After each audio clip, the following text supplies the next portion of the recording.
something is afoot. What do you think this project is going to be?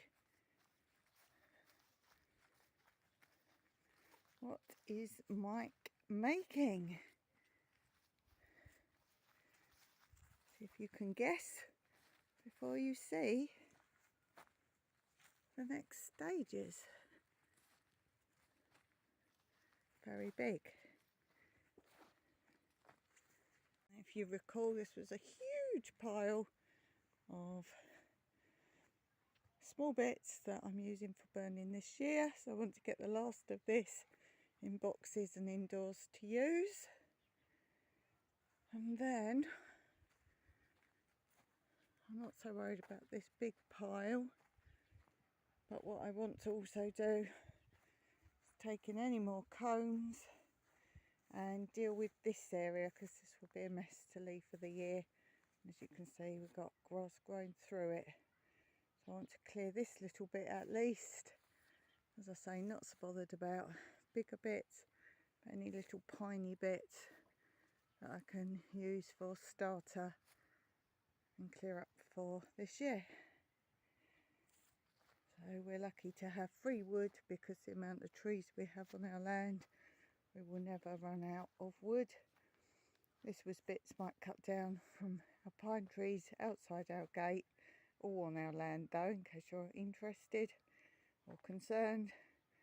And so I might use these as well, but just really fill up the burning boxes for indoors. And also get any more leaves. This is the downside of fig trees, that you get a lot of leaf droppage. So I will be raking up these leaves to go in my hugelkultur bed. And as you can see, I've got leaves to collect from other areas as well. So they will go on the hugelkultur bed, to just the general tidy up and rake up. You can see it's still topping up.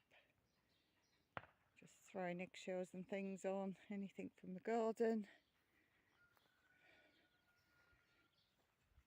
So I just keep adding to these. As I've said many times before, you can compost your hugelkultur beds and still be growing in them. So as you can see, our very first grass cuttings of the year, this only happens for about 2 months tops, grass growing. We trim it so it's nice and small and goes straight on our growing areas. And then if we get a bit of rain, leave it for a bit, add some dry leaves, and then put the rest of the grass trimmings on.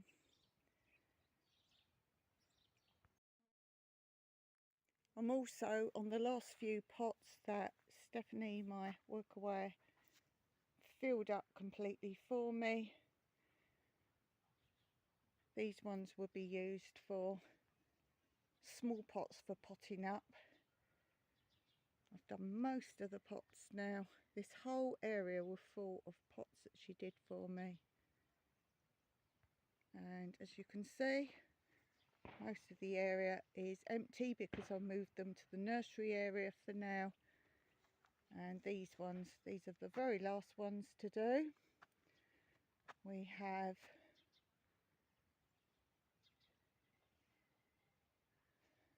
chard growing in this area and some random tomatoes.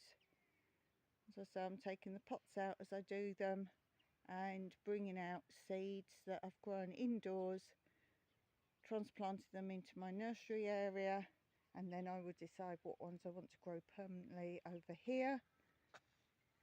That's the last of those done. And then I did have this big pot I found at the dump, and I've put rocket in there. So because this is going to be mostly herbs and kitchen garden, that's going to grow there. So that's just a little bit of what's been happening in my garden. Ash from the fire, because we burn natural things, don't ever use coal ash, but ash from the garden. This has gone over the cooch weed, so any areas where that comes up, I just put that there, and some cardboard. checking out one of my orange trees. Got so many big oranges on it. This is the first year we've had lots of big oranges. We've had odd ones. These are really huge oranges all over this tree.